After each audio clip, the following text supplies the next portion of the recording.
Okay. Now go. We got it. We're here. We're back. And we're rolling.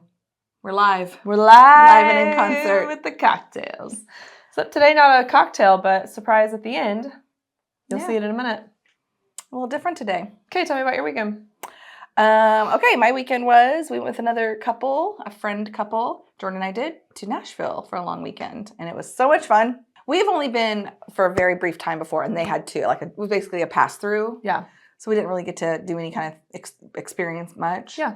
And so we planned, and we kind of had an open itinerary except for one planned thing. It was really fun. We had a good time. I love Stayed in a great Airbnb just off Music Row, where the production companies are at and stuff, which not that matters. But it was really fun. It was fun. It was beautiful. Yeah. And then we did a couple sightsee things, and of course went to Broadway, where all the music's at. It's fun. And we hit up 4 different places. We all picked Broadway one. Street. Broadway. For those who may not know. Yeah. There's a street in That's where all the music happens, right? That's where all the life. That's the life. That's where you go in and watch different bands or solo artists all doing music. It's so and fun. It was fun. I had a good time. What was the hardest you laughed the whole weekend? Oh, that's a good one. I think on the way home, talking about some of the crazy things that happened, there was a lot of laughs there. Although we went on, we did a pub crawl down on Painter's Alley area. Okay. And I don't know where that is. Yeah, I didn't either until this happened. But it was really fun down there, and we had a fun I love history stuff too.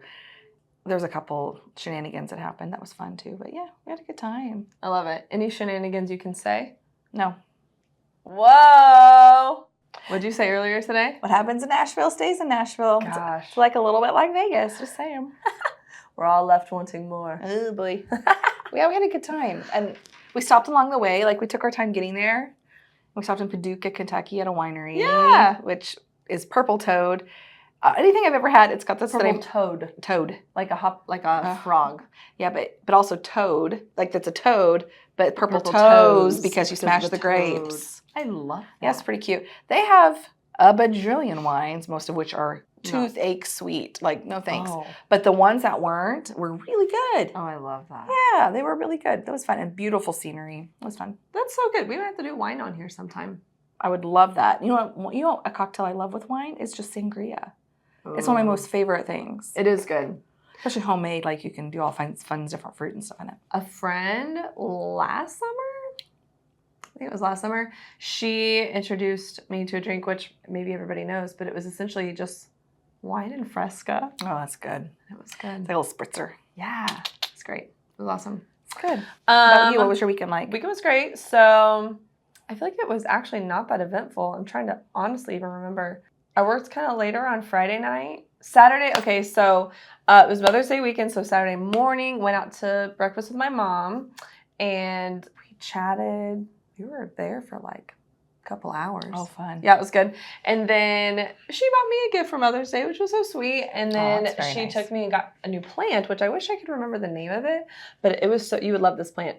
It was like a little tree, but like this tall. Okay. No, this tall. Okay. There was 3 sprigs, and it's this red waxy leaf, skinny, pointy. Oh, I don't know what that is. Cool. That sounds pretty. I don't know if it's a tree or not yet. It has that kind of a bamboo-ish trunk. There were 3 of those that came out, and I put the whole thing on the ground. Oh. And I'm excited about it. That's Planted awesome. some ground cover around it. My front of my house needed some love. And then I made the decision this weekend I've got to remove some trees from my yard. Okay. The oak flowers are killing my grass and staining my I tried to power wash my concrete. It's not coming out. Oh, no. So, which there has to be a solution for that. So that's good. So anyways, I made a decision. I'm doing that. It's happening. And then I hung out with my family on Sunday. My brother cooked some steaks. Oh, nice. And that was good. Oh, new show. Fun new show. Yeah? What is it? So, what's it called? The Four Seasons. Mm. It's got Tina Fey and Steve Carell in it. Love. It is so funny. Really? What platform is it on? It's on Netflix. Cool. And they do, I think it's 2 episodes per season. I'm not done with it yet, but I watched 3-ish episodes, and it is so funny. Oh, those two, you can't go wrong. It's so What's the premise? funny. These 6 friends, like 3 couples, and they vacation together, and something happens in the very first episode. I can't even say. You have to watch it. Okay. And it's them in like different vacation settings, essentially just living life. I don't know. It's so funny, and I love it. But also kind of real, but funny. I don't know. I thought it was great. So I cannot wait to continue that journey. Excellent. It's the main thing that happened this weekend. And then today, my bathroom's getting tiled. What? Finally? The downstairs one that you've been removing? Yes. Thank goodness. 1 year later. Happy anniversary. Okay. So Renovations take time. They do take time. But you learn things, I don't know. You learn. I have another renovation already planned for the kids' bedrooms. And part of me is like, I'm going to do it. Ooh. It's not a bad idea. You seem like you're pretty capable. I think I can do most of it. Lots of it. Mm-hmm. It's not plumbing. It's a bedroom. Yeah. I can definitely take the stuff out. Yeah, you can demo. We're going to do one at a time, one bedroom at a time, or just... I think I'm going to have to. Rock and roll. Because I got to put their beds places. That's true. I should finish the basement first. Step 1, finish the basement. Maybe enjoy the summer first. Yeah, maybe. That'd be kind of nice, too. That way you're not stressed about that all summer. Yeah. So anyways, it was good. It was a good weekend. Yeah. Weather was beautiful. Oh my gosh. And today the office has been freezing. Mm-hmm. I've had to go outside for calls, meetings. I almost said I can't do this. I'm shutting down. It's inside. There was a meeting this morning we were in. It was so cold. I don't think I talked in it. I couldn't. I think I was frozen. It was too much. And I was like, this is great. Because I'm usually dying hot. Although it was a little chilly this morning. And I had my sweater on, so I was like, ooh, okay, I'm feeling it. My whole body, the whole thing was like, it was good. So anyways. Awesome. I love it, yeah. Okay, what are we talking about today? Well, I think it would be people, I don't think always understand the ins and outs of what an agent can do and has to do. Mm-hmm. And I think that there's been a lot of conversation around lately, for weeks probably, I'd say, about when it comes down to some of the things that are maybe challenges, opportunities that you have to overcome during the process. And as buyer's agents, there's a lot, I mean, it happens on both sides, but there's several things that can happen. Yeah. And I think it's really a good idea to talk about it because this is real life. We're real agents in Southwest Missouri doing real transactions. We ain't fancy, but we do the best we can for our people. And what is one of the main things that you've been coming up against that has been a challenge to overcome in the buying process, so that you can think of? I feel like there's 2 main ones that we come up against a lot.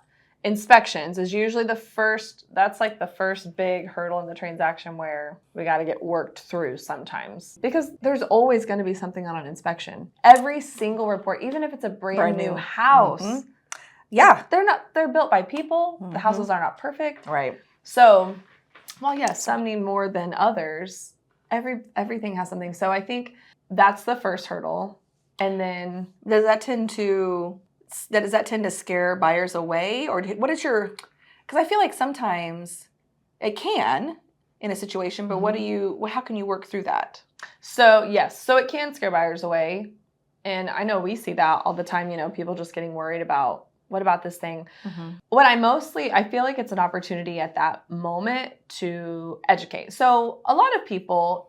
We're in Southwest Missouri. We have a lot of good old boys here. We have a lot of people who their uncle's a contractor. I mean, there's a lot of people who are actually fairly handy, I would say. And I'm sure there are in all other areas of the world. That's all we know, though. I only know Southwest Missouri. But there's like a lot of farmers here, and there's just a lot of like hunters, farmers, those things. Right. Anyways. Laborers that work with their hands. We are blue collar people. Yeah, that's right. Yeah, so I'm saying that to say a lot of times I feel like there is most of the time a base foundation of we can fix some of these things. Sometimes though, especially with younger people purchasing houses, they're like, I don't even know. Right. I don't know what this is. I don't know this having a problem, what that means. Mm-hmm. And so sometimes it's translating. While one, I'm not a contractor and I don't ever want to tell somebody, well, because of this thing, this is what can happen. But after being around it for so long, you do kind of learn this is the fix for this. This can cause this. This is maybe something you don't need to address right away. This can be something you save up for. Maybe you do that later, which is part of owning a home. I was just gonna say that's home ownership. Yeah. You probably have that conversation a lot in showings preemptively because of inspection. Because, of course they're gonna ask a lot of questions of how old is this HVAC? And so I get on and I figure out the serial number and I Google it or chat GPT it or whatever. And what's this manufacturer? What's their date? How do I tell what the date is? We look it up and we talk through that a lot, or the roof, of course, roof and HVAC. And we talk a lot about that of, I live in an old house. You live in an older house. Yeah. I live in an old house. And people can get kind of worked up over, what year was that? I'm like, well, here's the thing. My HVAC has been on my house since probably 99, 2000. And it's still running. I've had to have it fixed a couple times, but $500 or $300 is better than $8,000. Yeah. But it's also that maintenance, that regular maintenance of having somebody come look at it, flush things out, clean the coils, that stuff. And so to my, preemptively, I'm, looking at the serial and the dates and all that, and they're like, oh, it's this many. That's not too bad. And if, as long as you keep maintaining it, and if not, it should, there's life left, and we'll find that out in the inspection anyways. Or we can have a pro come out, an HVAC pro, and they will really dig into it and let us know life expectancy. Yeah. But it's nothing to be scared about. It's part of it. And in the meantime, if you maintain it and take good care of it, and then you should be good. You should be good. Yeah. And I think that's where talking about what our job is in those times, two things. One, educating people on or pointing them in the right direction. Right. So I think while we are not the expert on everything, we are like, this is who we need to talk to for this thing. You have a question on this is what we need to do here. This is what we need to do. And then if there is things we need to ask for, because sometimes a lot of times there's things that, hey, let's ask the seller to fix this thing and we can move forward with that.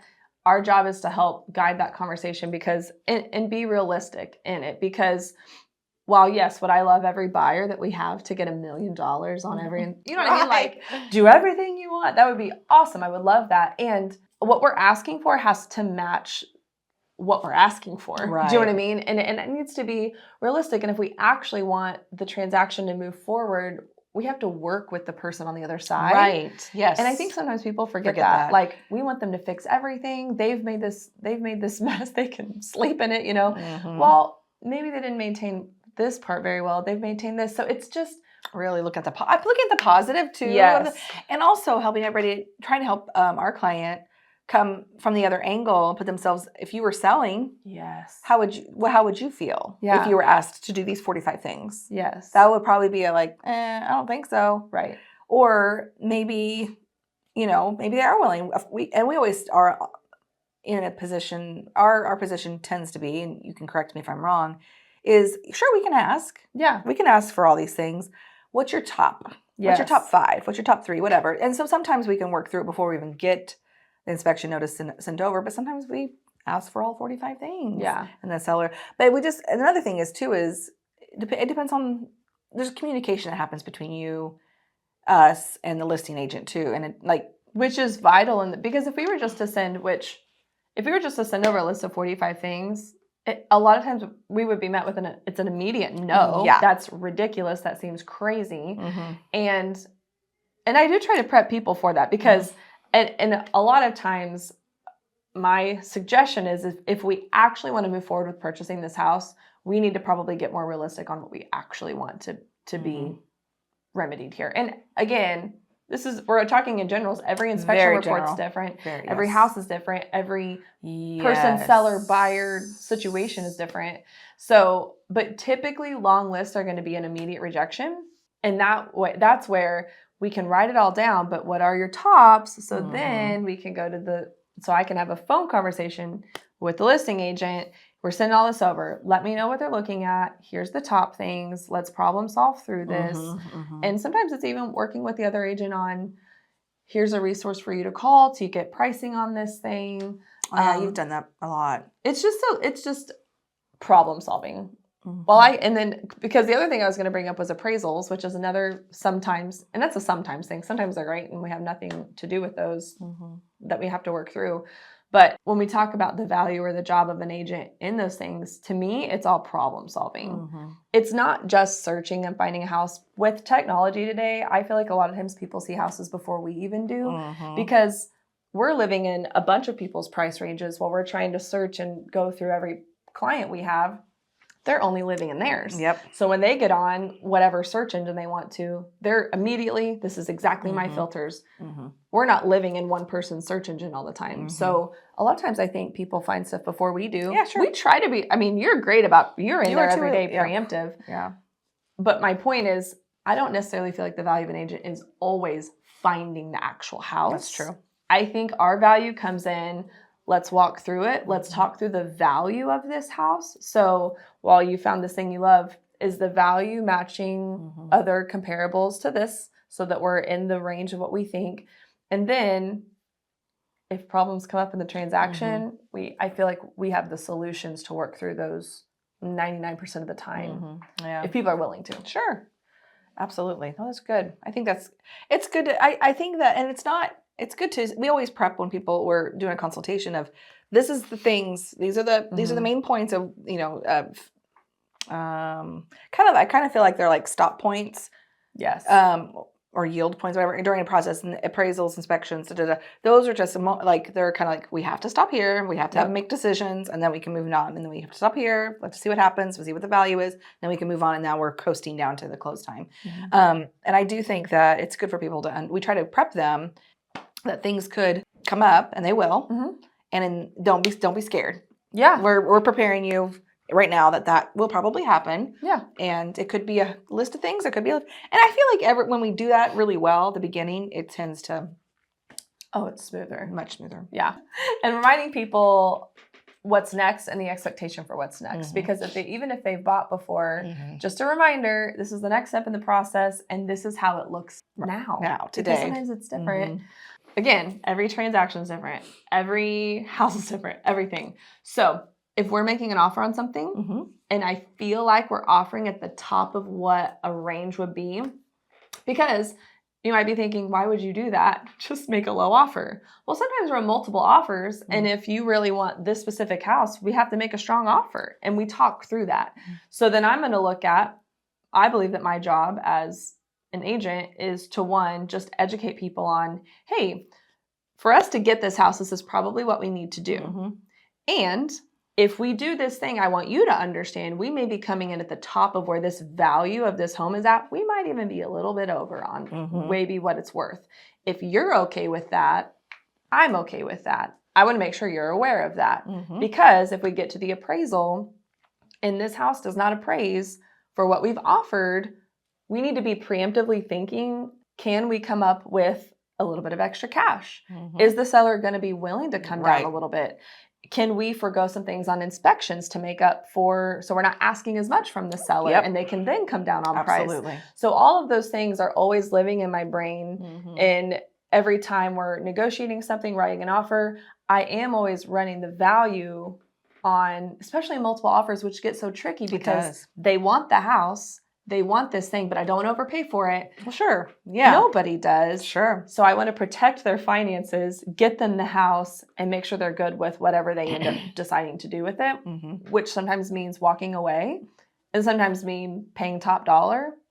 So our job is a lot of just, I feel like, education, expectations, problem solving, awareness, making sure everybody knows. Yeah, and also helping people to understand, because every situation, like you mentioned earlier, is different. Okay, so maybe we are paying top dollar, but you're going to be here for 10 years and look at what equity could be here in the next 10 because of where it's located, what the home's like, what you've already said you plan on doing, and what money you're going to put into it to make it even better. So all those things will take that value up. And so at what point will it tip and that it's above? It doesn't matter. It doesn't matter. You're over Which that's so good, which is why we do consults with people. You saying that whole thing is because we want to know their intentions with purchasing property. Is it to create value now? Is it to get a good deal? Is it to stay here for 20 years? Yeah, my forever home. We're starting to have babies. We're going to be here a while. This is where we want to have them go to school anyway. So this is perfect. Yeah, there's multiple. It changes the decision-making factors change. Not completely, but then down the road, it changes your way you reason through and the solutions you come up with. Yeah, I think your priorities Mhm. dictate how you approach the problem. Yeah. Always. Yep. I think that's true. It's important to, and we sometimes have to be reminded of that, remind each other, pull everything back out, look at our notations, or just ask them, hey, this is what we said at first. Is this what you're thinking? Because just recently, that's happened again.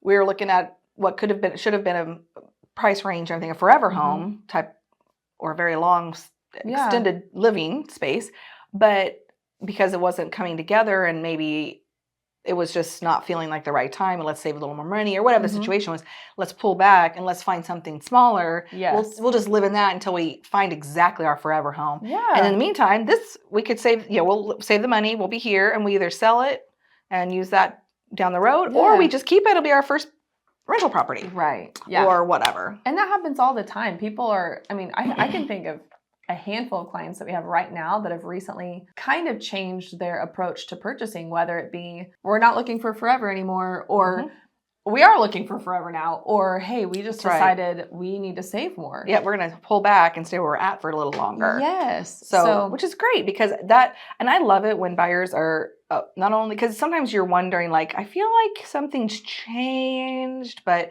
I'm not getting that information. So sometimes you just have to ask. Yes. Or sometimes it takes them a minute to figure out that something's changed. They're like, because they're starting to hesitate or they're getting overwhelmed. Yeah. And then when they finally come to us and they're like, we've decided to pull back, or we're going to save this much more money and we're going to start looking again in the fall or whatever it is. Yeah. It's like, oh, okay, that makes so much sense. I'm glad. Yeah. Thank you for telling me, because I'm going to stop sending you things. And you're like, here, want this, you like this, and they're like, and they change their price range. Like we've had some that drop their price range, which we just want to know so we can drop it with you. Yeah, exactly. And then we can search within what you feel comfortable with, right? Because I don't care what anybody pays for a house. Yeah, I care what they pay, but I don't care what you're spending as long as you're good with it. Yeah. Yep. So yeah, there's definitely, it's that whole communication piece, and that can be hard because sometimes it's maybe a buyer might feel like bad, sure, or something, like, because that's been brought up, like, I'm so sorry we've been doing this, and I thank you for your time, and I'm so sorry I'm changing my mind, and it's like, no, thank you for telling me now, because but we'll be here when you're ready, and I think that's fair, especially with such a huge decision. It's a huge decision. It's why, we would never, yes, we've spent several hours together, right? But that's okay, because that will translate into maybe spending less time later because everybody's on the same page again, or whatever. Or we spend a lot of time, we just spend a lot of time. It's just part of it. So I would never want anyone to guilt buy a house. What a large guilt. That would be so awful. That would be horrible. I know. I don't think that we would. I can't even imagine. Oh, that would be awful. And they probably would not be very happy if they felt like we would literally never talk to us again, which is not the goal. No. We want to call you and be like, how's your house? You love it? And they're like, we love it. Or who's a great fence guy? And we're like, here. Yeah. You're welcome. Life is great. Yeah. I think it's, and I feel like that's happened a lot lately, because it's just it's the world we're living in right now. It's the market. Lot of change. Yeah. There is. The market's shifted a little bit. Right. The reasons people are purchasing, the economy, everything's just shifted a little bit. And with every shift on the outside of a real estate market, it affects it. There's so many factors that affect the real estate market. It's funny, when we were there, our friends that we were with, he looked up some houses, or not houses. We were staying in like this condo type situation, 2-bed, 2-bath. It was probably like 800 square feet. Cute, great, cute little balcony we'd sit on and have a cocktail and watch people go by. It's great. The ones in that building or just next door, right in that vicinity right there, same situation, $400,000. You pay $200 a square foot here for this, which was super cutie. Oh my. He's like, man, it really makes you put it in perspective. Oh, it's way more than $200 a square foot. Yeah, there was a specific one. He was like, it was one in particular, but one he looked at, there was a couple different ones. Oh my gosh. Yeah. And it was like, you're a tutu. Yeah. We're like, ooh, we're living it up in Joplin, Missouri. If somebody tried to list a tutu here for $400,000, no matter how cute it is, people would be on the floor rolling laughing. They'd be like, yes, absolutely insane. What's wrong with you? It was wild. Wow, isn't that fun? And it's fun. Yeah, it is fun to look at and just put in perspective. When I was in Italy last year, I was looking up real estate prices, which was so fun and interesting. But the craziest thing to me was every city we went to would drastically change. Interesting. Like what's the difference? Why? Right. Huh. I know. This is cool. We need to talk to a real estate professional from Italy. I'll go. We I'm can go going there. there. We'll go there. We'll just We take all now the- sell in Italy.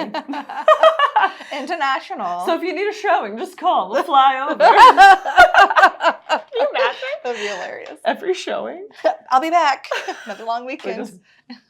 just I look worse than I do today after just a weekend in Nashville, and I'm like, Yeah. what's up, guys? I love it. That's a good conversation. Yeah, I like it. I think that's important to see that there's. Yes. I'm Just going to to say know. one other thing, too. Please. Because I feel like we run across this a lot, or I honestly, maybe with our clients, I don't really feel like we have a lot of really great clients. I know we tell funny stories on here, but we have mostly amazing clients that we work Absolutely. with. But I hear this from other agents that I feel like a lot of times people are maybe frustrated or upset if they feel like, well, we're entering a market where some people may be having to come up with money to sell a house or something like that.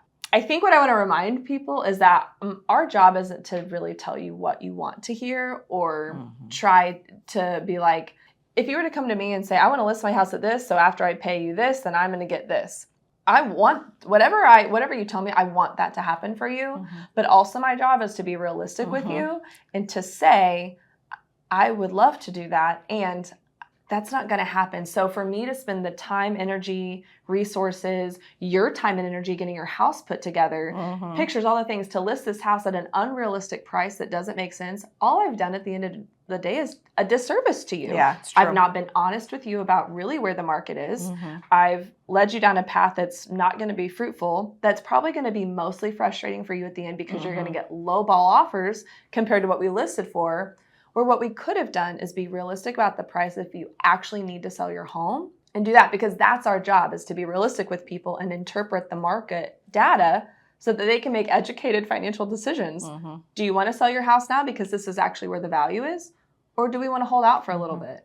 What do you need? So I think that's important too for people to know that the math to listing a house is not what do you want to make plus my commission, add it together. Right. That's not how pricing it works. Yeah. It's based on comparative properties.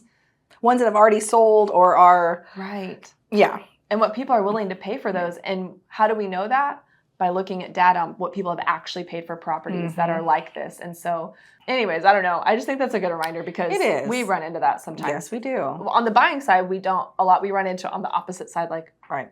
where are these people at? Yeah. So, How is this the number what are you're they coming up doing? with? Yeah.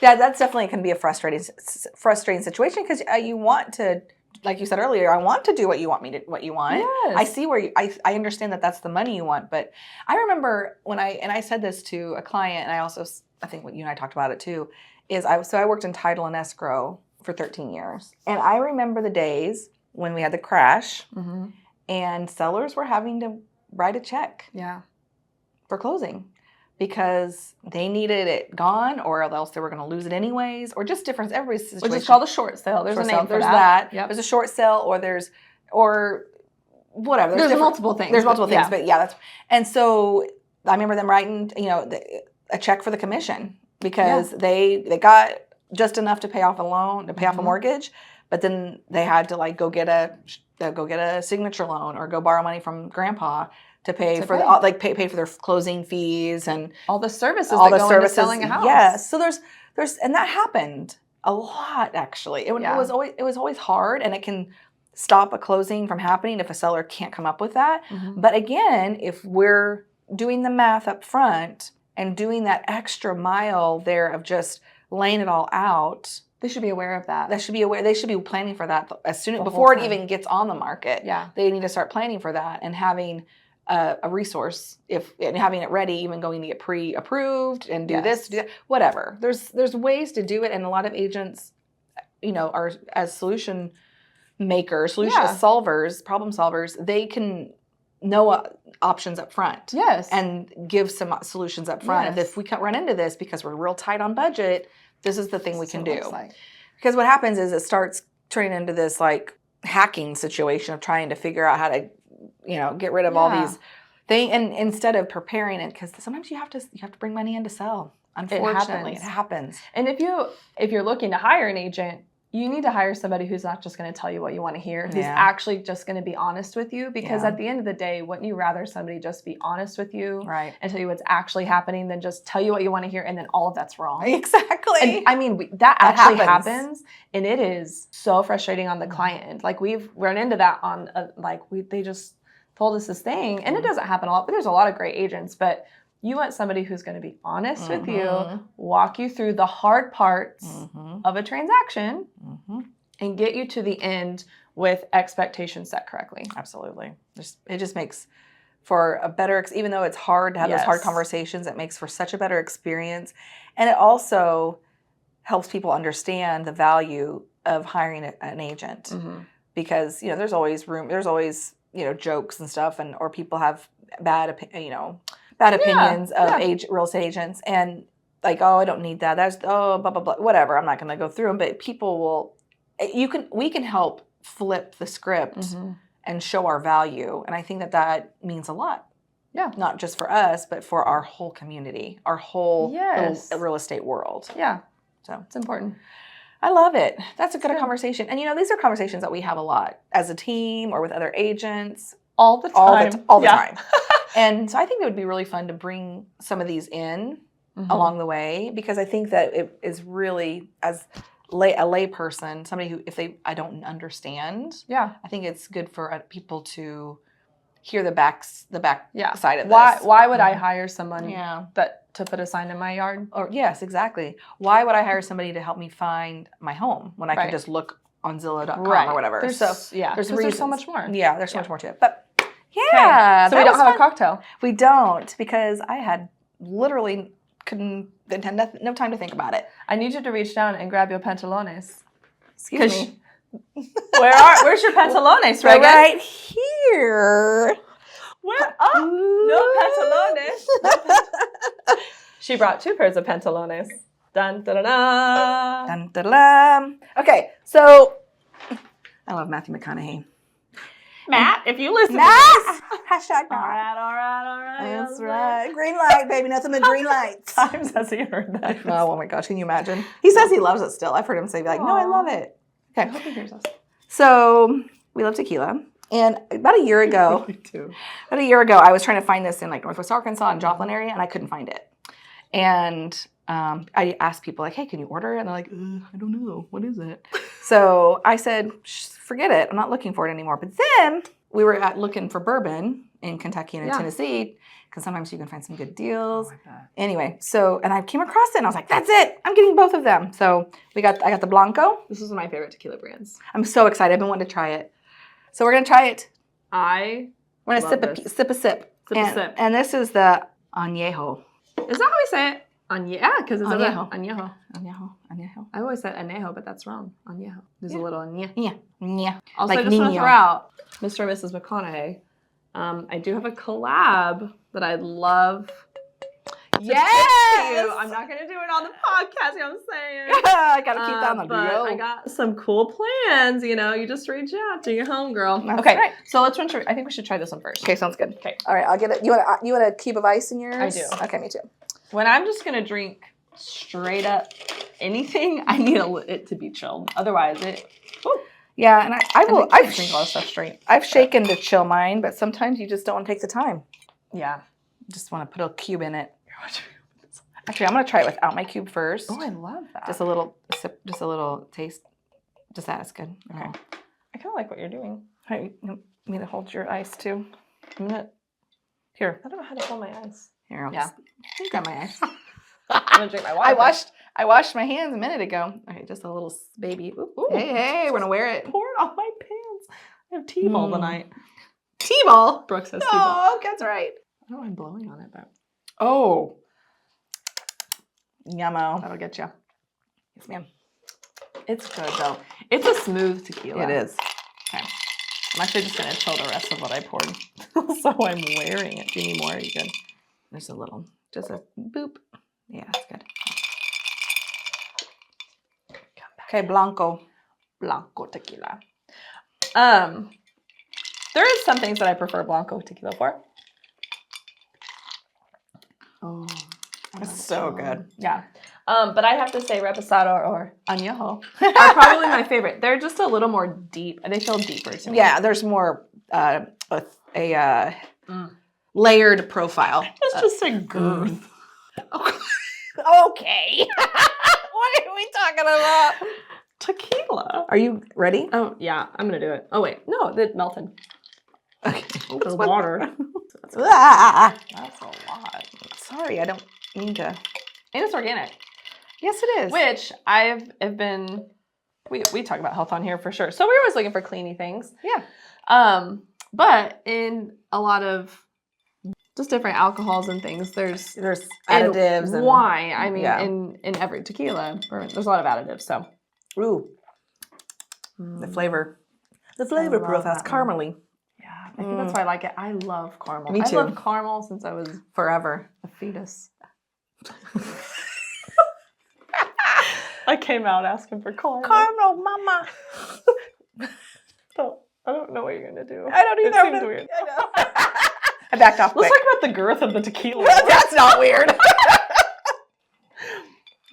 That's good. It's good. Mm. Oh, that's good.